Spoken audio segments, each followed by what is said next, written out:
Ashtashara. In this way, he is sitting with different living entities in different ways, and he is thoroughly enjoying the situation. This is a very good picture of Krishna. Krishna manages everything in such a way that in one activity he accomplishes many purposes. So in one and the same motion, or the one and the same moment, he's creating nice songs, and he's rolling his eyes in a certain way, teasing the gopis. And at the same time, he's antagonizing the demons so that they come and fight with him, and then they get defeated. So this is very interesting. It says, he is sitting with different living entities in different ways. So Krishna expands himself in such a way that he is present with every living entity. When we're in the material world, he's present with us as Super Soul, Paramatma, which is a Vishnu expansion of the Lord. But when we're in the spiritual world, we are directly with our Ishtadeva. And actually, when we become self-realized, then Paramatma transforms into our Ishtadeva.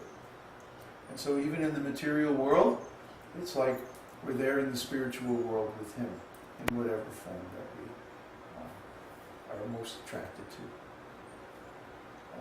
You're looking at me like you never heard this before. It's just common sense, you know, and it's actually my experience also.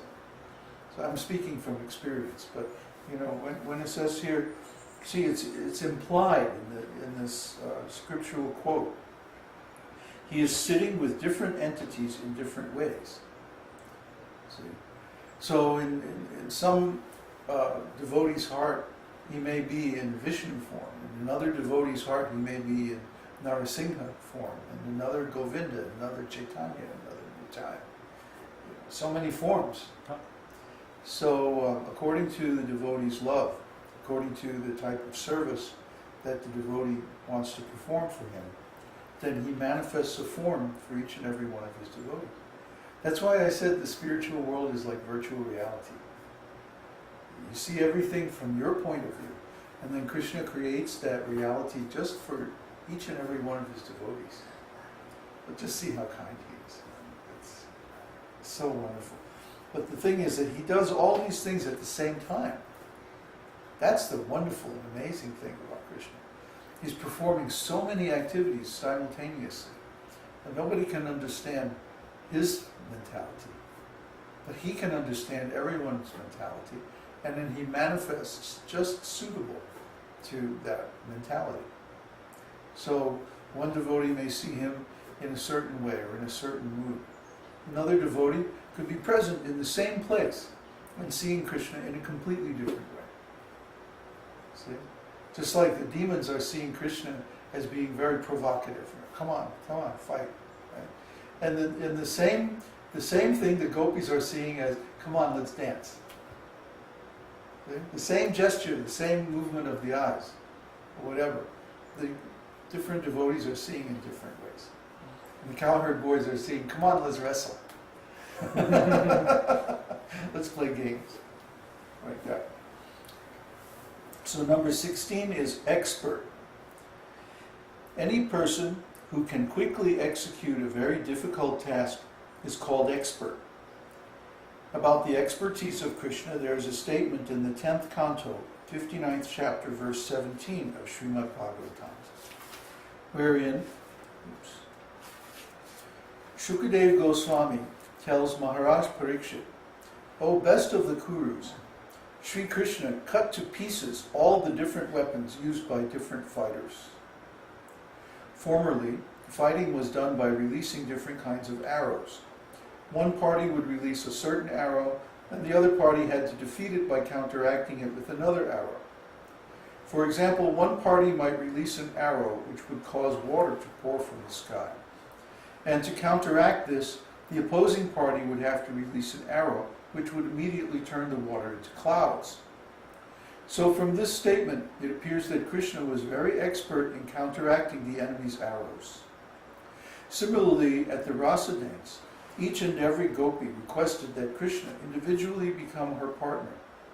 And Krishna immediately expanded himself into so many Krishnas in order to be coupled with each and every gopi.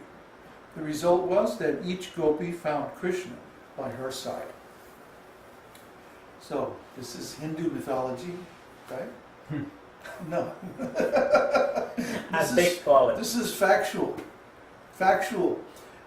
God is omnipotent. Omnipotent means he can do anything, whether it's possible or impossible. So the different descriptions of arrows and the different effects of the weapons, all these things are factual.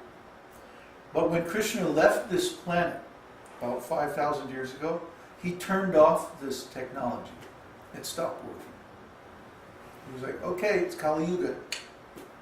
No more fancy weapons. And even Arjuna's weapons stopped working at that time. This is described in Śrīmad-Bhāgavatam. Arjuna knew that Krishna had left the planet because all of his astras, all of his divine weapons stopped working. And he was easily defeated by a small force of cowherd men. Oh, he was so embarrassed. He came back to Hastinapur and said, this is it. We should leave. And Yudhishthira agreed. And so at that time they retired. And they all took sannyas. And they became silent, and then they went up into the Himalayas. Yeah. And this is described very nicely in the Mahabharata and also in Śrīmad-Bhāgavatam. So I already mentioned how Krishna expands into many forms. So number 17 quality is grateful. Any person who is conscious of his friend's beneficent activities and never forgets his service is called grateful. In the Mahabharata, Krishna says, "When I was away from Draupadi, she cried with the words, 'Hey Govinda.' This call for me has put me in her debt, and that indebtedness is gradually increasing in my heart." This statement by Krishna gives evidence of how one can please the Supreme Lord simply by addressing him, "Hey Krishna, hey Govinda." Mother Kunti, or Draupadi rather, was addressing him with love.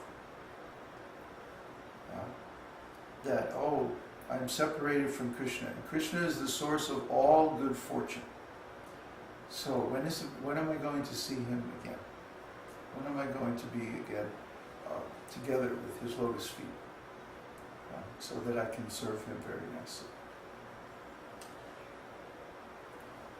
The Maha Mantra, Hare Krishna, Krishna Krishna, Hare Hare, Hare Ram, Ram Ram, Hare Hare, is also simply an address to the Lord and his energy. So anyone who is constantly engaged in addressing the Lord and his energy, we can imagine how much the Supreme Lord becomes obliged. It is impossible for the Lord to ever forget such a devotee. It is clearly stated in this verse that anyone who addresses the Lord immediately attracts the attention of the Lord, who always remains obliged to him. I know this is a fact. This is my experience.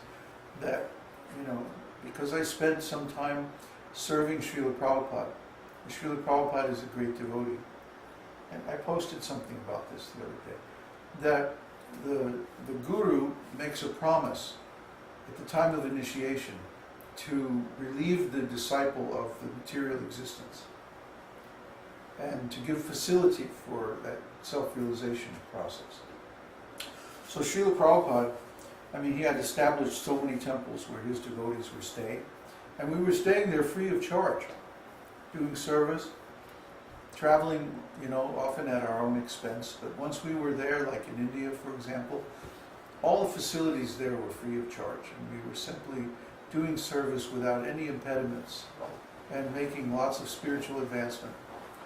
And then Srila Prabhupada left this world. Unfortunately, his disciples did not see fit to carry out his promise, his obligation to his disciples. And so they began kicking their godbrothers out one by one, or many at a time, until now almost 98% of my godbrothers no longer stay in ISKCON. So does that mean that Srila Prabhupada's promise is no good? Well, no.